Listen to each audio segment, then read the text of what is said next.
Now, I mentioned national security there. As you know, it's going to be a dominant issue in the campaign, should we focus on the issues. And there's no issue or range of issues more important than national security than China. The rise of China in our region, China's strategic overreach in our region, China's designs on Taiwan, China's interference in the politics of many countries, including our own, China's spying and cyber attacks, China's influence in the South Pacific, as we're seeing play out now in Solomon Islands. So I want to bring something to your attention about Nick Xenophon, the former senator who's been out of politics for 4 years and is trying to get back into the Senate through South Australia in this election campaign.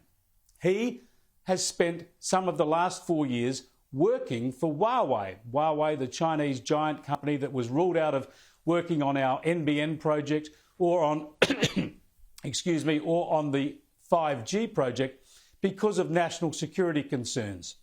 He's been taking money from Huawei while he's been out of the Senate. Now he wants to come back into the Senate. Sharri Markson challenged Nick Xenophon on this in her program last night. You said publicly that Huawei was unfairly maligned. Countries around the world have banned Huawei on national security advice, not just Australia, but yes. The UK did that as well, and so did the US. Do you think they were wrong to ban Huawei? Oh, I think that the decision has been made, and that decision is pretty much irrevocable. My job now is to focus on issues that concern South Australians. Do you stand by that statement that you made, that they were unfairly maligned, that they shouldn't have faced this ban on national security advice? I think the statement I made was in pretty broad terms, that they were unfairly maligned, accused of things that they didn't do. And interestingly, Malcolm Turnbull in his autobiography actually said they found that the company did nothing wrong in Australia from a national security perspective, but there was a concern about what could happen down the track because the company is headquartered in China. So there he is, Nick Xenophon, still making the arguments for Huawei, still defending this Chinese company, even as he's trying to get back into the Senate.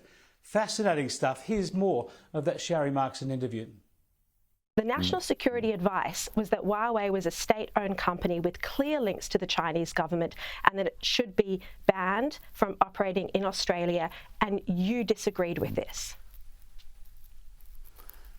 Well, in terms of being state-owned, I think that it's a private company. It is a private company owned effectively by its employees, but that's overseas. But Huawei Australia is a private company, maybe a subsidiary of the company in China. But the issue here the intelligence advice from the Australian Signals Directorate and from ASIO and the intelligence agencies globally is that this is a company that was controlled by the Chinese Communist Party. So do you think you know better than the intelligence agencies?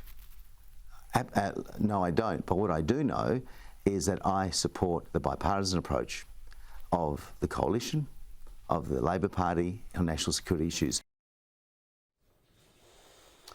Really? Nothing to see here? Nick Xenophon makes no explanation, no apology for what he's been spruiking on behalf of Huawei, defends the company again, but then says, it's okay, I support a bipartisan settlement on foreign policy.